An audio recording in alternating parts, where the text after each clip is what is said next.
नमस्कार, स्वदेश न्यूज के खास प्रोग्राम जनता मांगे जवाब में आप सभी का स्वागत है। मैं हूं आपके साथ राखी। 2024 लोकसभा चुनाव के छठे चरण में कुल 58 लोकसभा सीटों पर मतदान संपन्न हुआ।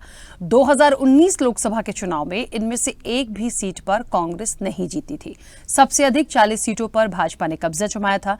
दिल्ली और हरियाणा में भाजपा ने क्लीन स्वीप किया था और इस बार सत्ताधारी दल और विपक्ष दोनों की परीक्षा है। छठवें चरण में 889 उम्मीदवार मैदान में उतरे। आज जिन सीटों पर चुनाव हुए उनमें से उत्तर प्रदेश की सबसे ज्यादा 14 सीटें हैं, हरियाणा की सभी 10 लोकसभा सीटें, बिहार और पश्चिम बंगाल की 8-8 सीटें, दिल्ली की सभी 7 सीटें, ओडिशा की 6, झारखंड की 4 और जम्मू और कश्मीर 1 सीट शामिल है।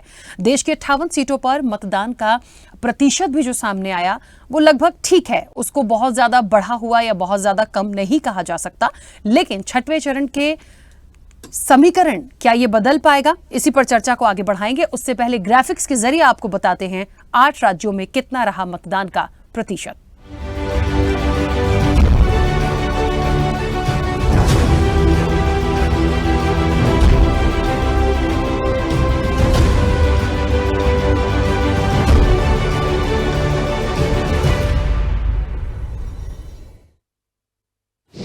देश में छठवें चरण का कुल मतदान 58.85% रहा। उत्तर प्रदेश की 14 सीटों पर 54.02% मतदान हुआ। हरियाणा की 10 सीटों पर 58.15%, पश्चिम बंगाल की 8 सीटों के लिए 78.19%, बिहार की 8 सीटों पर 52.80%, उड़ीसा की 6 सीटों के लिए 59.72%, झारखंड की 4 सीटों के लिए 62.20%, जम्मू कश्मीर की 1 सीट के लिए 51.75% और दिल्ली की 7 सीटों पर 54.37% मतदान हुआ। छठवें चरण में कई हाई प्रोफाइल सीटें भी हैं, जिनमें कई बड़े नेताओं की प्रतिष्ठा दांव पर लगी है। नई दिल्ली, इस सीट से भाजपा की ओर से दिल्ली की पूर्व सीएम और पूर्व केंद्रीय मंत्री सुषमा स्वराज की बेटी बांसुरी स्वराज चुनाव लड़ रही हैं। इनके खिलाफ आप नेता सोमनाथ भारती मैदान में हैं। ये केजरीवाल सरकार में पूर्व मंत्री रहे हैं और 3 बार विधायकी का चुनाव भी जीते हैं। नॉर्थ ईस्ट दिल्ली, इस सीट से बीजेपी की ओर से मनोज तिवारी मैदान में हैं। भोजपुरी फिल्मों से राजनीति में आए मनोज तिवारी 2014 और 2019 में सांसद चुने गए थे। इस सीट से उनके खिलाफ कांग्रेस से कन्हैया कुमार चुनाव मैदान में हैं। छात्र राजनीति से चुनावी राजनीति में आए कन्हैया ने 2019 में बेगूसराय से चुनाव लड़ा था, लेकिन वहां इनको हार का सामना करना पड़ा था। इलाहाबाद सीट, उत्तर प्रदेश की इलाहाबाद सीट से बीजेपी ने नीरज त्रिपाठी को उम्मीदवार बनाकर चुनाव में उतारा है। खास बात यह है कि त्रिपाठी पूर्व राज्यपाल केशरीनाथ त्रिपाठी के बेटे हैं और पहली बार चुनाव लड़ रहे हैं। वहीं इनके खिलाफ कांग्रेस से पूर्व मंत्री रेवती रमन सिंह के बेटे उज्जवल चरण सिंह चुनावी रण में हैं। ये 3 बार समाजवादी पार्टी से विधायक रहे हैं। आजमगढ़ सीट, उत्तर प्रदेश की आजमगढ़ सीट से बीजेपी ने भोजपुरी फिल्मों के स्टार दिनेश लाल यादव उर्फ निरहुआ को उम्मीदवार बनाया है। इनके खिलाफ समाजवादी पार्टी से मुलायम सिंह यादव के भतीजे धर्मेंद्र यादव प्रत्याशी हैं और 3 बार के सांसद रहे हैं। जौनपुर, उत्तर प्रदेश की जौनपुर सीट से बीजेपी ने कृपाशंकर सिंह को प्रत्याशी बनाया है। कृपाशंकर सिंह महाराष्ट्र के पूर्व गृह राज्य मंत्री हैं और इन्होंने कांग्रेस को छोड़ भाजपा का दामन थामा था। इस सीट से समाजवादी पार्टी ने यूपी के पूर्व परिवार कल्याण मंत्री बाबू सिंह कुशवाहा को चुनाव में खड़ा किया है। ये पहले बसपा में थे, इसके बाद इन्होंने सपा का हाथ थाम लिया। गुरुग्राम, हरियाणा की गुरुग्राम सीट से बीजेपी से राव इंद्रजीत सिंह चुनाव लड़ रहे हैं। राव इंद्रजीत सिंह मोदी सरकार में योजना राज्य मंत्री रहे हैं और 5 बार के लोकसभा सांसद हैं। इनके खिलाफ कांग्रेस से अभिनेता और पूर्व सांसद राज बब्बर चुनाव लड़ रहे हैं, जो 3 बार लोकसभा, 2 बार राज्यसभा सांसद रहे हैं। कुरुक्षेत्र, हरियाणा की कुरुक्षेत्र सीट से बीजेपी से देश के मशहूर उद्योगपति नवीन जिंदल मैदान में उतरे हैं। ये 2 बार कुरुक्षेत्र के सांसद रहे हैं। इनके खिलाफ आम आदमी पार्टी से हरियाणा में आप अध्यक्ष सुशील गुप्ता चुनावी रण में हैं। दिल्ली से राज्यसभा के सांसद भी रहे हैं।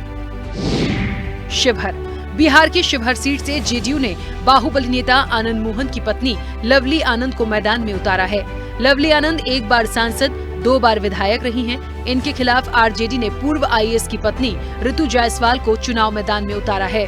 2020 के विधानसभा चुनाव में ये हार गई थी। तामलुक सीट, पश्चिम बंगाल की तामलुक लोकसभा सीट से बीजेपी ने कोलकाता हाईकोर्ट के पूर्व जज अभिजीत गंगोपाध्याय को चुनाव मैदान में उतारा है।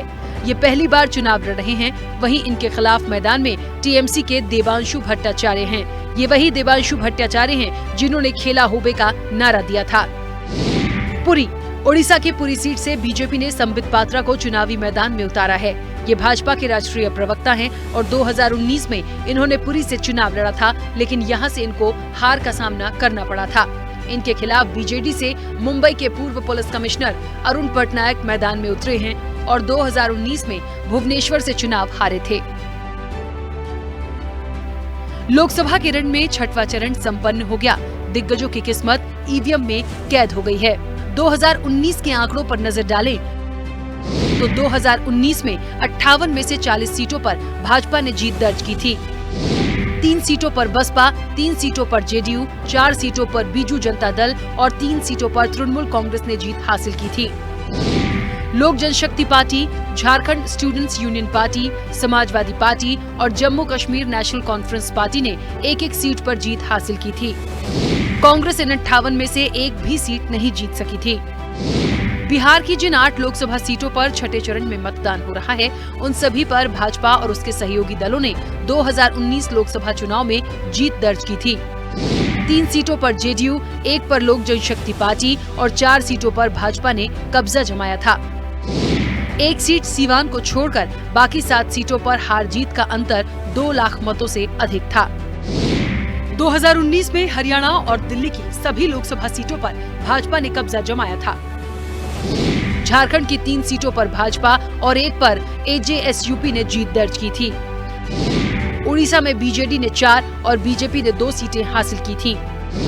इसी तरह पश्चिम बंगाल की 5 बीजेपी और 3 टीएमसी जीती थी। कुल मिलाकर विपक्ष के सामने इस बड़ी खाई को पाटने की चुनौती है, तो वहीं सत्ता पक्ष को सीटें बचाने की। ऐसे में 58 सीटों का रण किसमें कितना है दम, ये देखना दिलचस्प होगा। स्पेशल रिपोर्ट, स्वदेश न्यूज। देश में छठवें चरण निश्चित तौर पर 58 सीटों का रण है। किसमें कितना दम है ये तो हमें 4 जून को पता चलेगा, लेकिन एक बात बहुत महत्वपूर्ण है, ये जो सीटें थी और इसके पहले जो 5वां चरण था, निश्चित तौर पर एक वो चरण, एक ये चरण और एक अंतिम चरण, अब 7वां चरण जो 1 जून को होना है, वो हमारे और आपके सामने आएगा। लेकिन ये बेहद महत्वपूर्ण माना जा रहा है क्योंकि जो हाई प्रोफाइल सीटें हैं, जो दिग्गज हैं, मुद्दे किस तरह से आए, क्या कुछ इस पूरे इलेक्शन में देखने को मिला, ये हम और आप बहुत बेहतर तरीके से जानते हैं। बहरहाल आज जो वोटिंग का परसेंटेज आया है, क्योंकि ये लगभग 7 बजे के आसपास के लास्ट अपडेट्स थी, मुझे लगता है धीरे धीरे करके थोड़ी सी चीजें और बढ़ती हैं, लेकिन फिर भी जितना एक एवरेज आया है उसमें बहुत ज्यादा बढ़ोतरी देखने को नहीं मिलती। ठीक है, ओवरऑल देखा जाए तो ठीक परसेंट है, लेकिन पश्चिम बंगाल को मैं फिर आज एक बार कहूंगी कि वोटिंग जो है पहले चरण से अब तक देख लीजिए 75 प्लस ही गई है। तो निश्चित तौर पर पश्चिम बंगाल की जो जनता है उसने बढ़ चढ़ कर वोट किया है। अब इस चर्चा को हम आगे बढ़ाएंगे। आज का जो वोटिंग परसेंटेज है और आज की जो 58 सीटें हैं वो वाकई में कितने समीकरण बदल पाएंगी, कितना बदलाव देख सकते हैं। जो पुराने आंकड़े हैं, क्या उसमें भारतीय जनता पार्टी और बढ़त के साथ होगी या फिर कहीं ना कहीं एक माइनस होगा, और जो गठबंधन है पूरी ताकत के साथ इस चुनाव में, क्या उनके जो सीट्स हैं उस ग्राफ में इजाफा होगा। चर्चा पर चलेंगे सीधे। हमारे साथ तमाम मेहमान जुड़े हैं। सबसे पहले आपका परिचय करा दें। भारतीय जनता पार्टी का पक्ष रखने के लिए खेमचंद शर्मा हमारे साथ जुड़े हैं। खेमचंद जी, बहुत स्वागत चर्चा में जुड़ने के लिए। अब से कुछ देर में कांग्रेस का पक्ष रखेंगे मुन्ना खान, उनका भी बहुत स्वागत है। टीएमसी का पक्ष रखने के लिए फरीद खान हमारे साथ जुड़े हैं। फरीद जी, आपका भी बहुत स्वागत है। आम आदमी पार्टी का पक्ष रखने के लिए अपूर्व मिश्रा हमारे साथ जुड़े हैं। अपूर्व जी, आपका भी बहुत स्वागत है। समाजवादी पार्टी का पक्ष रखने के लिए यश भारती जी हमारे साथ जुड़े हैं। यश जी, आपका भी बहुत स्वागत है। और वरिष्ठ पत्रकार हैं डॉक्टर इंदुकांत दीक्षित। इंदुकांत दीक्षित जी, आपका भी बहुत स्वागत है। चर्चा की शुरुआत मैं खेमचंद जी आपसे ही करना चाहती हूँ। मेरी आवाज पहुंच रही है? जी, आपकी आवाज आ रही है। मेरी आवाज आपको सुन रही है? हाँ खेमचंद जी, आपकी आवाज भी आ रही है। खेमचंद जी, आज 58 सीटें, और मुझे लगता है पिछली बार के आंकड़ों को उठाएं तो 40 सीटों पर बीजेपी जीती थी, बहुत अच्छी बात है। इस बार क्या लगता है, क्योंकि पिछले बार के समीकरण अलग थे, इस बार का इलेक्शन पूरी अलग तरीके से सामने आया है क्योंकि सब अलग अलग थे। इस बार एनडीए वर्सेस इंडिया गठबंधन है। तो मुझे ऐसा लगता है कि वो जो 40 आपको मिली, इस बार जो समीकरण हैं और जो मुद्दे आए और जिस तरीके से पहले चरण से इलेक्शन अभी छठवें चरण तक पहुंचा, बहुत सारी चीजों को लेकर उसमें जिक्र किया गया, बहुत सारी पुरानी बातों को भी निकाला गया। ऐसे में क्या लगता है कितनी सीटें और बढ़ेंगी, या आपको वाकई लगता है कि जो विपक्ष है वो कहीं ना कहीं इन सीटों में सेंध लगाएगा? देखिए, मैं दिल्ली में हूँ। दिल्ली में मैंने वोट किया है और वोट करने के साथ साथ मैं और लोग में भी रहा हूँ, बातचीत की है और लोगों से बातचीत करते हुए समझा है। तो जो लोगों का उत्साह था, लोगों का सपोर्ट था, बिना एक्सप्रेशन के आदरणीय प्राइम मिनिस्टर मोदी जी को पुनः बनाने की उनकी एक जिद थी, उसको मैं देख के कह सकता हूँ कि अब की बार सीटें 40 से ऊपर जाएंगी, क्योंकि आदरणीय प्राइम मिनिस्टर मोदी ने जो काम किए हैं उसका जो फायदा है जन जन तक पहुंचा है, हर क्षेत्र में पहुंचा है।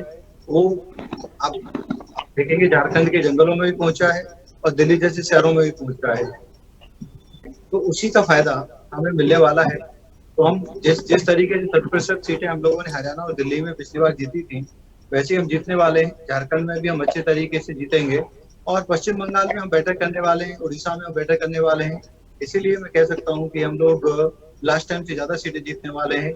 उत्तर प्रदेश में भी हमारी जो स्थिति है, डबल इंजन की सरकार ने अच्छा काम किया है, पहले से बहुत बेटर है। तो अब की बार हमें उम्मीद है कि 80 की 80 सीटें, 1 सीट अगर रह जाए तो रह जाए, अदरवाइज 80 से 80 सीटें जीतने की उम्मीद भारतीय जनता पार्टी की है। ठीक है, चलिए वापस आऊंगी। मुन्ना जी हमारे साथ फिलहाल जुड़े नहीं है। फरीद जी आवाज पहुंच रही है?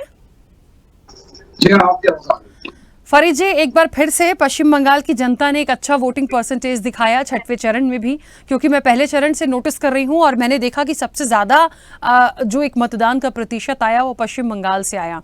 और निश्चित तौर पर जितना ज्यादा ये परसेंटेज बढ़कर आते हैं उतनी बार अब ये सोचना पड़ रहा है कि किसके फेवर में गया है, क्योंकि ये इतना मतदान होना, हर चरण में होना, वाकई में सवाल तो होता है कि आखिर किसके फेवर में। लेकिन खैर, मैं आज की सीटों पर बात करूंगी। और पश्चिम बंगाल में पिछले चरण में 2019 में जब ये 58 सीटें थी तो तब भी बीजेपी को 5 और टीएमसी को 3 सीटें गई थी। तो क्या लगता है कि वो जो 2 का अंतर आया था उसको निकाल लेकर जा पाएंगे?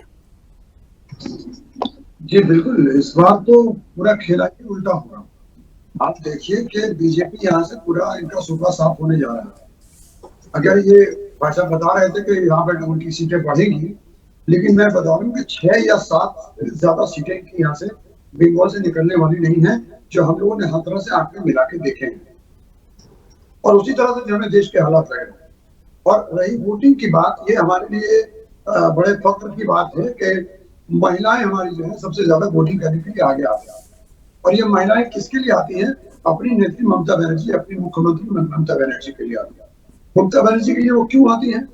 क्यों वो जानती है कि जो इस महिला ने, बंगाल की महिला के लिए जो काम किया है, ममता बनर्जी वैसे तो सबके बारे में बराबर सोचती है, मगर महिलाओं के बारे में कुछ अलग तरह से सोचती हैं कि महिलाओं को किसी के सामने झुकना ना पड़े, किसी के सामने हाथ ना फैलाने पड़े, अपने घर, अपने रिश्तेदारों के सामने झुकना पड़े।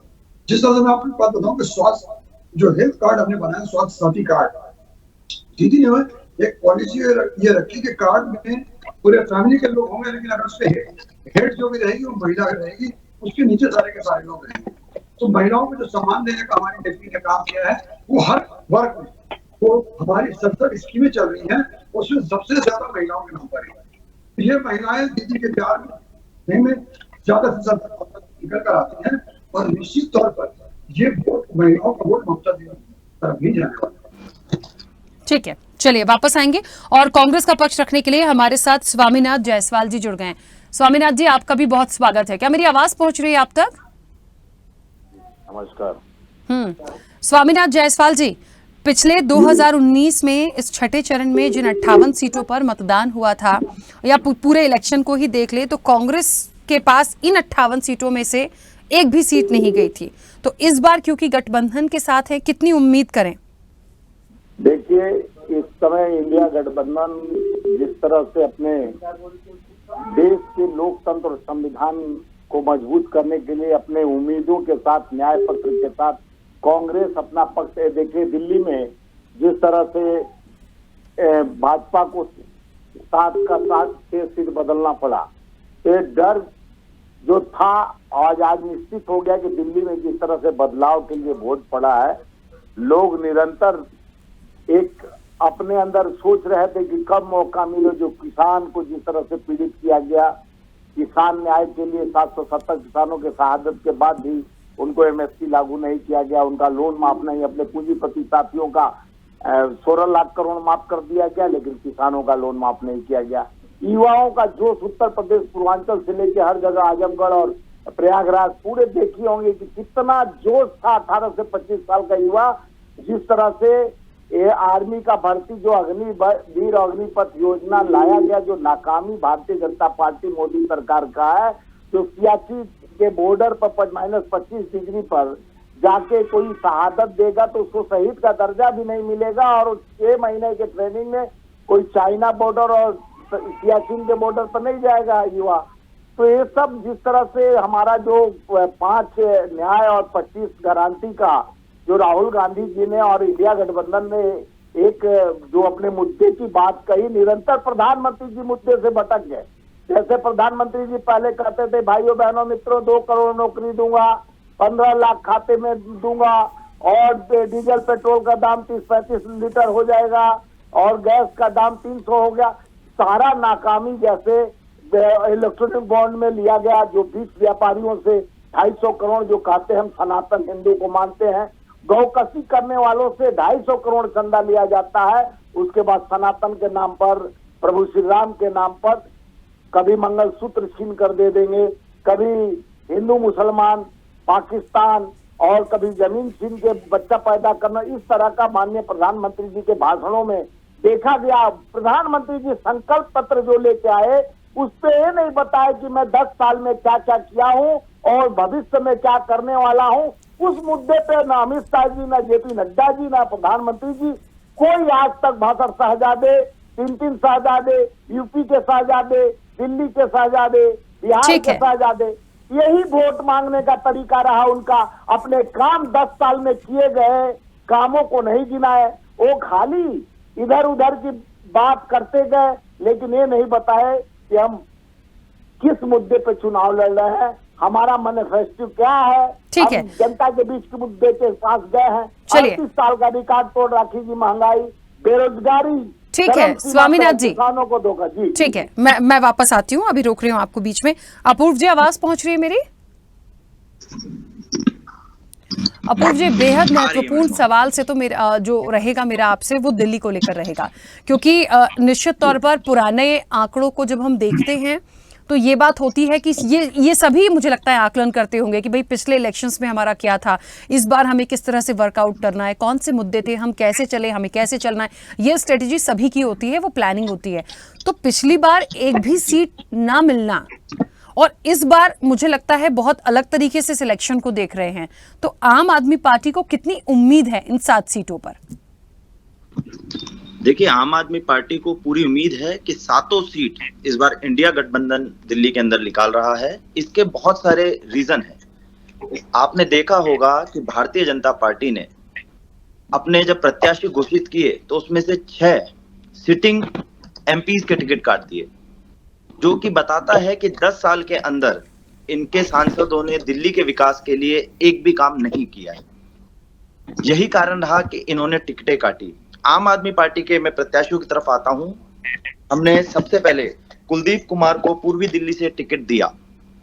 कुलदीप कुमार एक बहुत ही सामान्य परिवार से आते हैं। उनके पिता का आपने अगर वीडियो देखा हो तो उनके पिता आज भी सफाई का काम करते हैं। तो आम आदमी पार्टी ने जनता के बीच में से जनता के प्रत्याशियों को इस बार मैदान में उतारा है।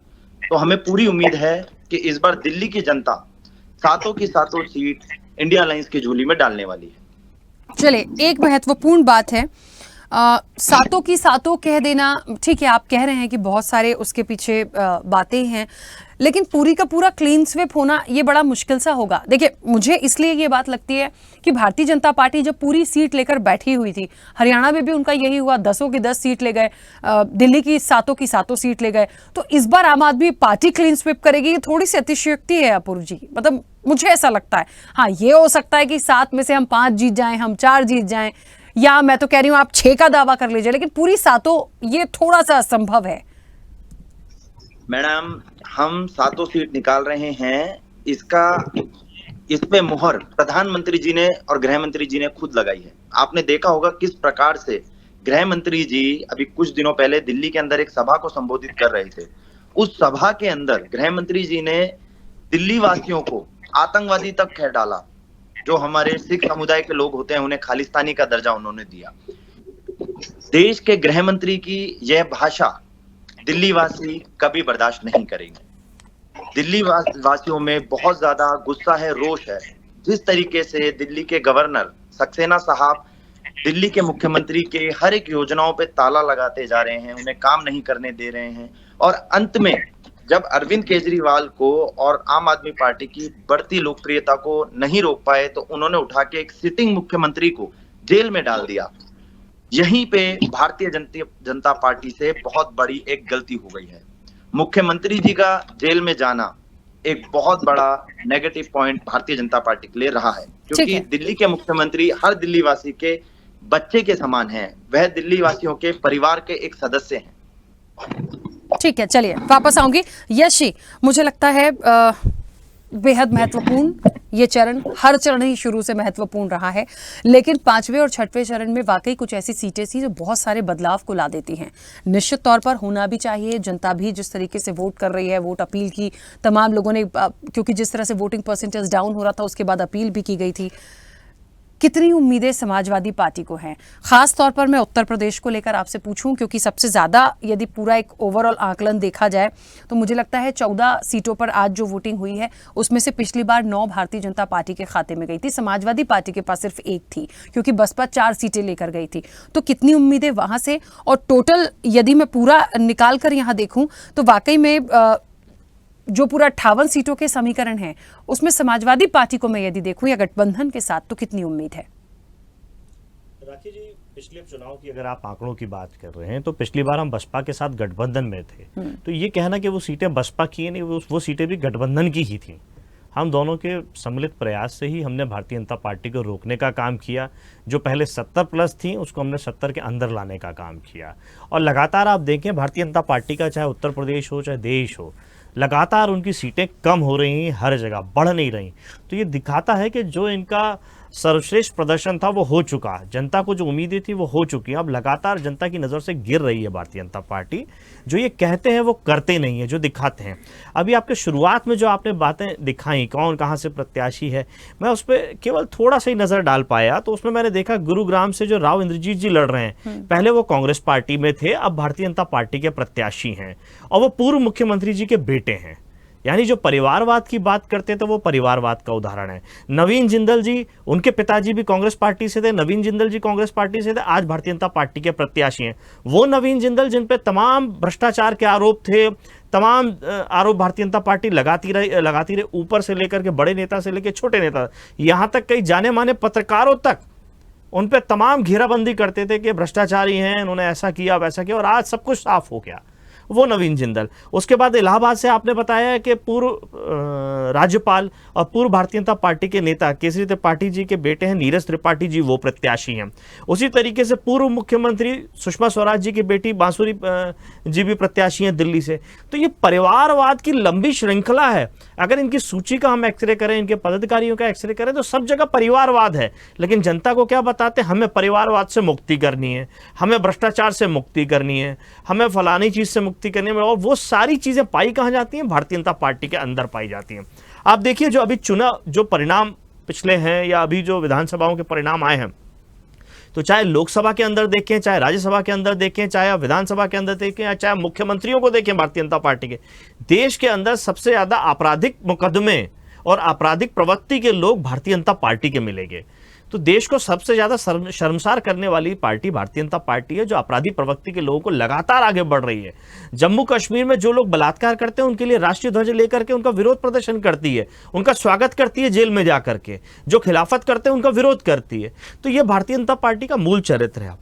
हमें उम्मीद है जनता के ऊपर, जिस तरीके से इन्होंने महंगाई करी और ये झूठी बातें परोसी हैं, जो 2014 में आए थे तो बहुत बात की थी, बहुत हुई महंगाई की मार, बहुत हुआ भ्रष्टाचार, बहुत हुआ ये, बहुत हुआ वो जितना बहुत हुआ था वो भारतीय जनता पार्टी में वापस दिख रहा है। देखिए लगातार जिस तरीके से देश में चुनाव चल रहा है, और चुनाव में जिस तरीके का भाषा का स्तर भारतीय जनता पार्टी के प्रधान सांसद गिरा रहे हैं, तो ये अपने आप में दिखता है हताशा और निराशा भारतीय जनता पार्टी के अंदर है। मुद्दों की बात नहीं हो रही, अपने काम की बात नहीं हो रही, जिस लोकसभा क्षेत्र से वो खुद चुनाव लड़ते हैं उसकी बात नहीं हो रही। क्योटो बनाने की बात थी, गंगा सफाई की बात थी और रोजगार की बात थी, स्मार्ट सिटी की बात थी। आखिर कौन से शहर को स्मार्ट बना दिया?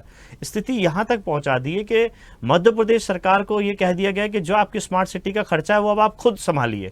तो केंद्र की योजना कहाँ बची? फिर तो वो राज्य की योजना हो गई। फिर किस बात का श्रेय? जो योजनाएं पहले से चल रही थी, हम लगातार 2014 के बाद से इस बारे में बात कर रहे हैं, केवल इन्होंने नाम बदलने का काम किया है। चाहे वो शौचालय से संबंधित हो, पूर्व की सरकारें चला रही थी, आवास देने काम हो, पूर्व की सरकारें चला रही थी, राशन देना हो, पूर्व की सरकारें दे रही थी। ऐसी कोई नया काम इन्होंने नहीं किया। हाँ, नई टेक्नोलॉजी का इनको फायदा मिला है, टेक्नोलॉजी से संबंधित इन्होंने काम किए।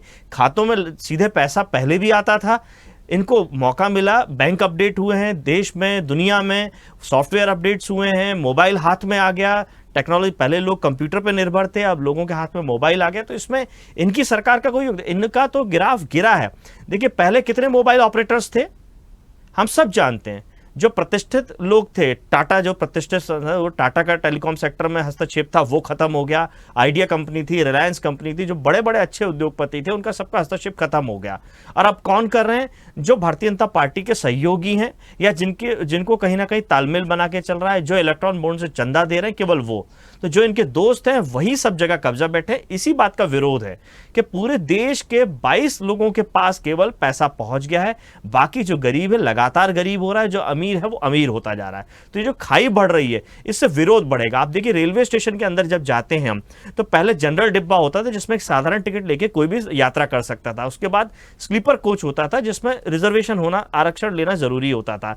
फिर वातानुकूलित एसी डब्बे होते थे। अब स्थिति ये हो गई है कि जनरल डब्बे तो कई ट्रेनों से खत्म ही कर दी गए हैं, और जो स्लीपर के डब्बे होते थे वो 2, 4, अधिकतम 5 या 6, और वातानुकूलितों की संख्या बढ़ा दी है। इतनी अराजकता होती चली जा रही है कि जब जनरल डब्बा नहीं मिल रहा तो वो स्लीपर कोच में आ रहा है, जब स्लीपर कोच में जिनका आरक्षण है उनको बैठने की जगह नहीं मिल रही तो वो वातानुकूलित डब्बे में जा रहे हैं। और यही जनता अब सड़क पे दिखाएगी कि जब आप रोजगार नहीं देंगे, बेहतर स्वास्थ्य व्यवस्था नहीं देंगे, बेहतर शिक्षा नहीं देंगे, तो ये अराजकता देश में देखने को मिलेगी और सरकार के खिलाफ होगी। ठीक है, इंदुकांत जी, मेरी आवाज पहुंच रही है?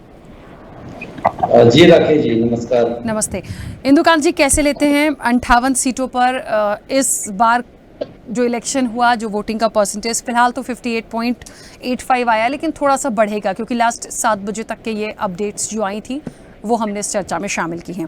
लेकिन एक महत्वपूर्ण बात है कि पिछले बार के जो आंकड़े थे, क्या लगते हैं कि उसमें कुछ सेंध लग पाएगी भारतीय जनता पार्टी की जो 40 सीटें थी, या इस बार गठबंधन के रूप में जिस तरह से इंडिया गठबंधन एक साथ है, तो क्या वो कुछ बढ़त लेता हुआ दिखता है? इस 58 सीटों के बारे में भी पूछ रही हूँ मैं। राकेश जी, बहुत ज्यादा फर्क पड़ता हुआ हमें नजर नहीं आता है। कुछ बड़ी चीजें हुई थी, जैसे अरविंद केजरीवाल जी को केंद्र सरकार की एजेंसी ईडी ने गिरफ्तार कर लिया था भ्रष्टाचार के मामले में, तो एक सिंपैथी वेव था उनके पक्ष में, और ऐसा लगता था कि दिल्ली के चुनाव में, हरियाणा में, पंजाब में उसका काफी असर पड़ेगा। लेकिन जिस तरह से बीच में ये स्वाति मालीवाल वाला मामला आया, उससे बहुत सारे प्रेक्षकों का, और मैं स्वयं में दिल्ली में देख रहा हूँ, कई क्षेत्रों में मैं गया भी, तो जो एक इफेक्ट था उनके अरेस्ट से, जो एक सिंपैथी वेव थी, फायदा होता हुआ नजर आ रहा था, वो एक इस मामले पे जो रुख रहा आप पार्टी का, उससे ऐसा लगता है कि पलट गया। और जेल से बाहर आने पे वास्तव में दिल्ली में तो मैंने देखा कि नुकसान हो गया है आप पार्टी। और ओवरऑल जो 58 सीटों पे आप पूछ रही हैं, उसमें सबसे अधिक 14 सीटों पे आज चुनाव उत्तर प्रदेश में। और उत्तर प्रदेश में, जैसा अभी भारती जी कह रहे थे, उत्तर प्रदेश में पिछला चुनाव 2019 का उन्होंने बसपा के साथ मिलकर लड़ा था। और मैं राखी जी व्यक्तिगत तौर पे मानता हूं कि जैसे आरजेडी और जेडीयू का बड़ा एक गठबंधन था बिहार में, उस तरह का गठबंधन उत्तर प्रदेश में सपा और बसपा का था।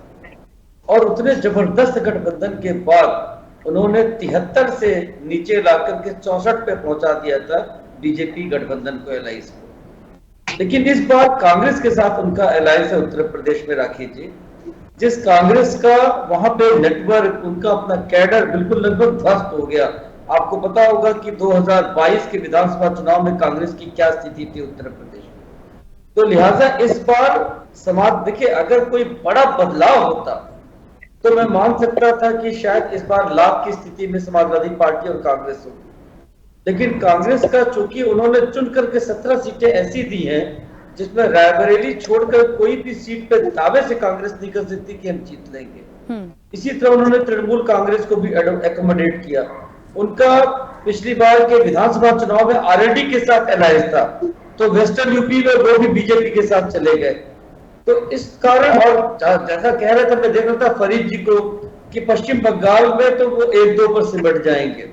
मैंने पहले भी फरीद जी कहा था कि जिन राज्यों में सीटें घटेंगी बीजेपी की ओवरऑल, उनमें दिल्ली 1 सीट घट सकती है, हरियाणा में 1-2 सीटें घट सकती हैं, इवन राजस्थान में 1-8 सीट घट सकती है, लेकिन पश्चिम बंगाल में यह निश्चित है कि इस बार बीजेपी की सीट, मेरा अपना आकलन है कि बढ़ेगी।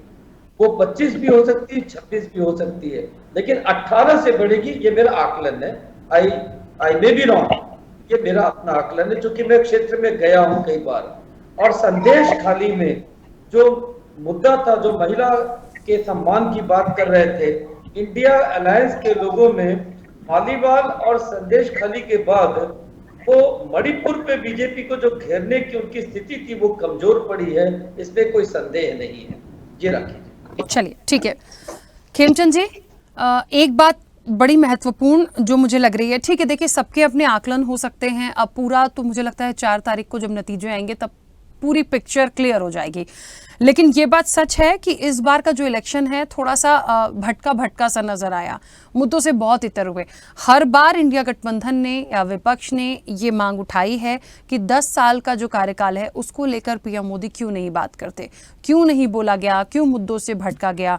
आपको लगता है कि ये सारी चीज़ें थोड़ा सा कहीं ना कहीं इफेक्ट तो डालती हैं, क्योंकि जो जनता सुनना चाहती है, जिन मुद्दों पर बात करना चाहती है, उसको छोड़ के बाकी सब कुछ हुआ है? देखिए, हमने तो विकसित भारत यात्रा पूरे देश में निकाली। हम लोग विकसित भारत यात्रा के माध्यम से हर गांव तक गए, हर शहर तक गए, हर मोहल्ले तक गए, हर घर तक गए, और हम लोगों ने पिछले 10 साल में जो कार्य किए उनके बारे में लोगों से बात की, उनका फीडबैक लिया, वो बहुत ही इंकरेजिंग रिस्पॉन्स था। उसके बाद आप हमारा संकल्प पत्र देखेंगे, संकल्प पत्र में हम लोगों ने 10 साल का रिपोर्ट कार्ड दिया। उसके बाद हम लोग आगे क्या करना चाहते हैं, ये सारी बातें हम लोगों ने बताई। तो हम तो अपने काम पे बात कर रहे थे, विकास के आधार पर आगे बढ़ रहे थे, भारत को विकसित बनाने के लिए आदरणीय प्राइम मिनिस्टर मोदी जी का जो विजन है उसके आधार पे वोट मांग रहे थे। लेकिन विपक्ष ने साजिश की, विपक्ष ने इस तरीके से अपनी चीजों को आगे रखना शुरू किया कि समाज आपस में लड़ जाए, जाति से जाति को लड़ा दो, धर्म से धर्म को लड़ा दो, एक विशेष धर्म को अपीजमेंट के तहत आपको प्रायोरिटी दे दो, बाकी लोगों को सेकंड क्लास सिटीजन बना दो, और उसके तहत उन्होंने बहुत सारी जगह अलग अलग तरीके की गतिविधियां की। आपने देखा, हम लोगों ने आदरणीय प्राइम मिनिस्टर मोदी जी ने उस पॉइंट को रेज किया। इन्होंने कर्नाटक में ओबीसी का हक मारा, मुस्लिमों की सारी जातियों को इन्होंने ओबीसी में डाल दिया। वैसे इन्होंने बंगाल में किया, बंगाल के हाईकोर्ट का डिसीजन आया, सबको समझ में आ गया, सबको पता चल गया किस तरीके से रेवड़ी की तरह इन्होंने ओबीसी के सर्टिफिकेट बांटे और ओबीसी का हक मारने की कोशिश की, और उसमें रोहिंग्या और बांग्लादेशियों को भी इन्होंने सर्टिफिकेट दे दिए। और कौन कौन लोग इनके साथ है? सब केजरीवाल जी जाति की बात नहीं करते, वो उनके साथ खड़े हैं, जाति के आधार पर वो कहते हैं कि भाई जनगणना होनी चाहिए, जिसकी जितनी संख्या उसकी भागीदारी होनी चाहिए। मतलब आप समाज को किस हद तक तोड़ना चाहते हैं? और फिर आज समाज पूछ रहा है कि जब मुस्लिम्स की भागीदारी आजादी के समय 9% थी, तो अब उनको 15% हो गए, तो इसका मतलब उनको 15% के हिसाब से रिजर्वेशन दोगे। और जिस तरीके से उनका फर्टिलिटी रेट है वो 2-4-5 साल में 20-25% हो जाएंगे, तो 25% के हिसाब से दोगे। अगर हिंदुओं ने फैमिली प्लानिंग कर ली तो बहुत बड़ा पाप किया, इसका मतलब उनको तो डबल नुकसान हुआ।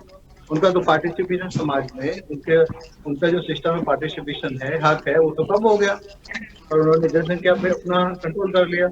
ये सारी चीजें दिखाती है कि ये लोग हिंदुओं को सेकंड क्लास सिटीजन बनाना चाहते हैं, कट्टरपंथियों के दबाव में काम कर रहे हैं, और वही चीज हम लोगों ने रखी। हमने सिर्फ जवाब देने का काम किया, अपनी ओर से हमने हिंदू मुसलमान नहीं किया। हम हिंदू मुसलमान करते भी नहीं, जितने भी हमने काम किए हमने सबके लिए किए हैं।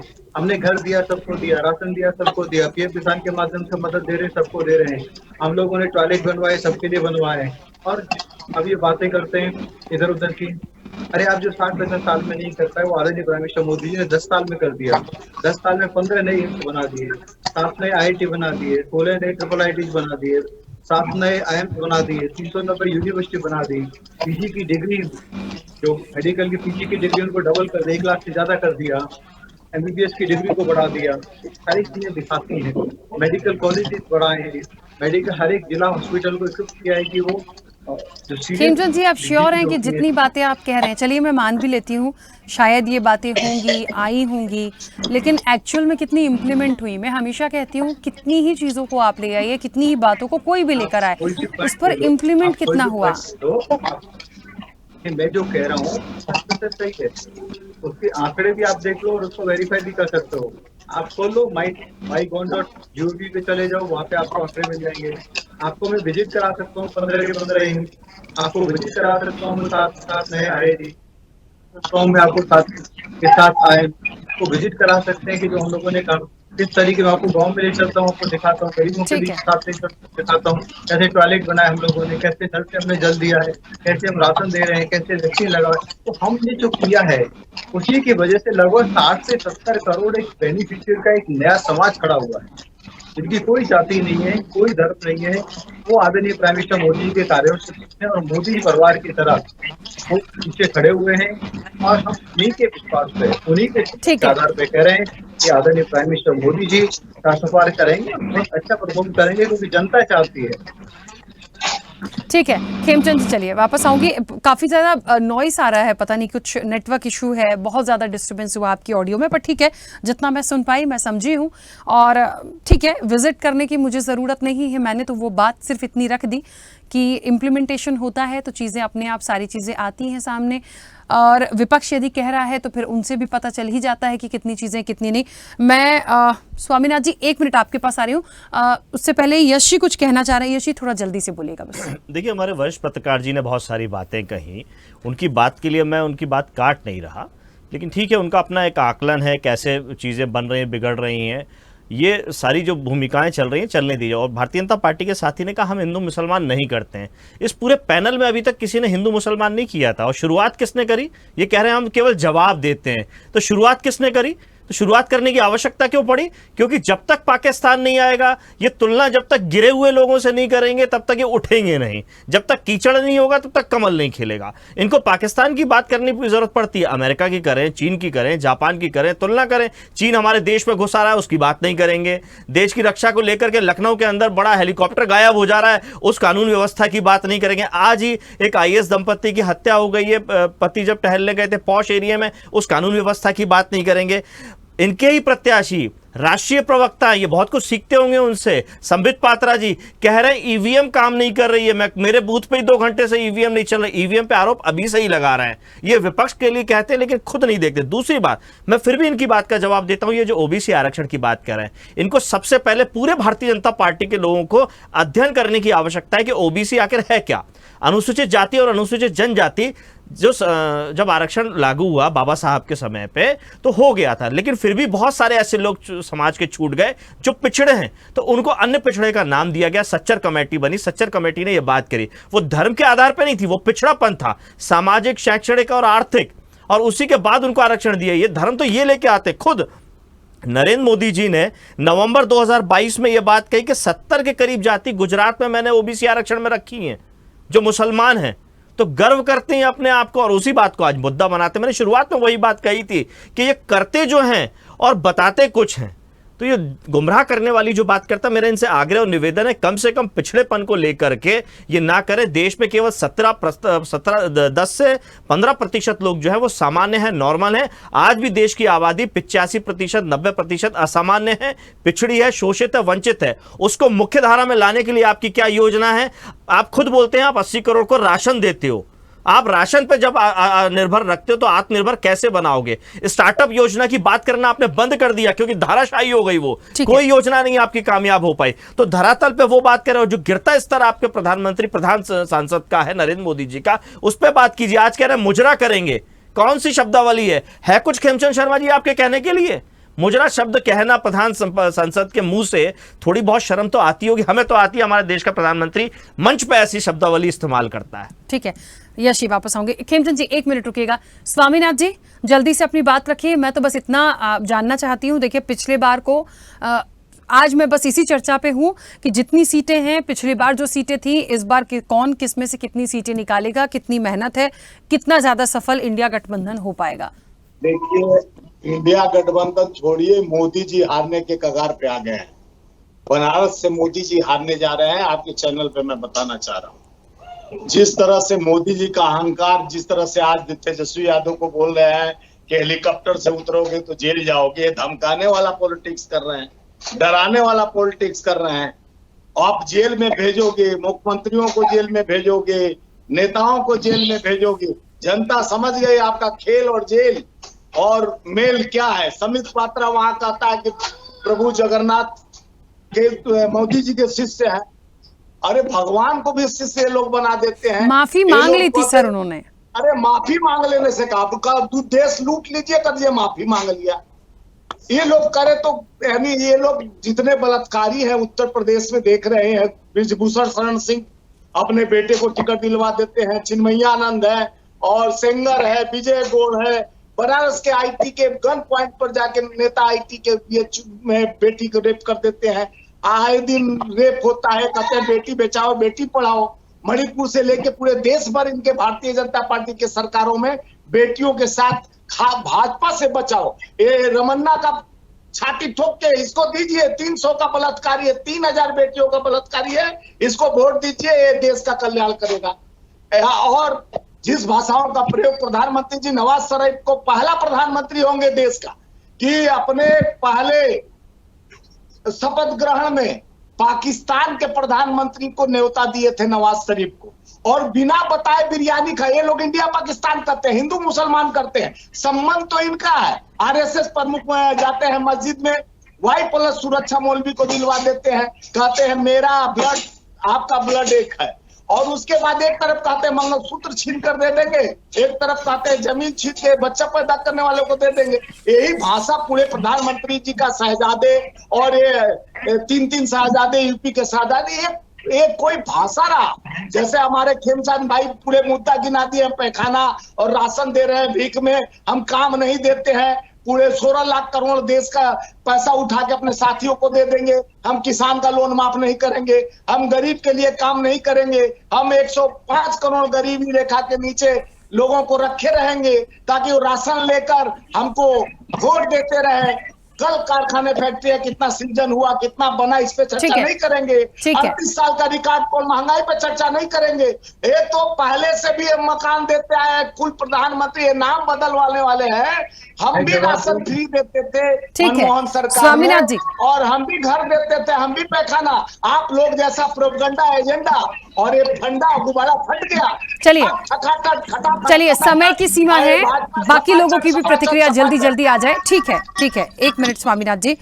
फरीद जी, बहुत सारी बातें निकल कर आई हैं और मैं फिर उसी बात पर आऊंगी कि इस चीज पर हमको ध्यान देना होगा कि यदि पिछली बार इन सीटों में जिस तरह से 8 सीटें थी तो 5 बीजेपी के पास गई है। कुछ अंतर हो सकता है 5 ना जाए, 4 आ जाए, बढ़ रही होगी तो हो सकता है 6 हो जाए। लेकिन टीएमसी को भी ये देखना होगा कि यदि इन 8 सीटों में से 5 बीजेपी के पास थी, 3 आपके पास थी, तो फिर ये महत्वपूर्ण हो जाएगा कि बीजेपी पहले प्लस में क्यों थी पिछले साल और इस बार उसमें कितना बदलाव हुआ होगा, ये देखना पड़ेगा।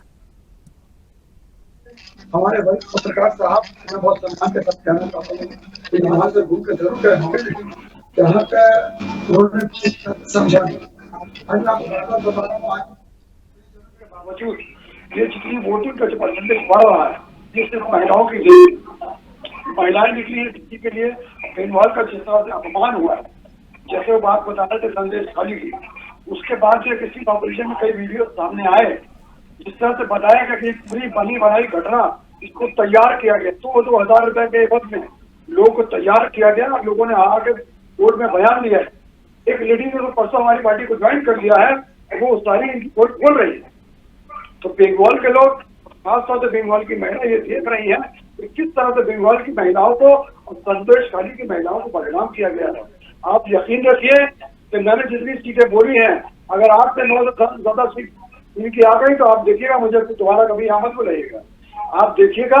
और ये तो भाजपा छुट्टी पार्टी है, झूठ इनका बोलना ये शान समझते हैं, हिंदू मुसलमान बोलना ये शान समझते हैं।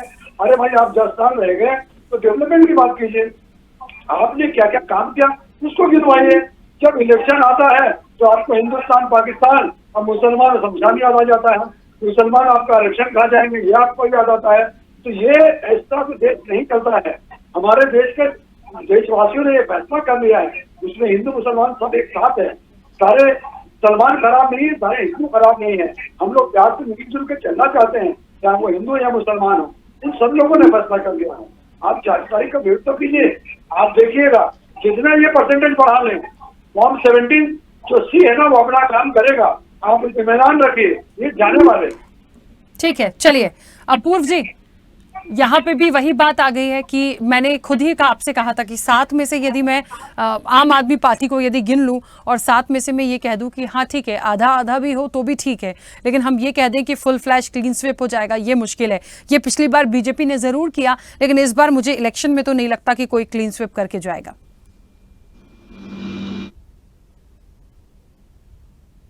आवाज नहीं आ रही, आपकी आवाज कटी हुई है। अपूर्व जी, मेरी आवाज सुन पा रहे हैं? अपूर्व जी, मेरा सवाल आपसे, मुझे सुन पा रहे हैं?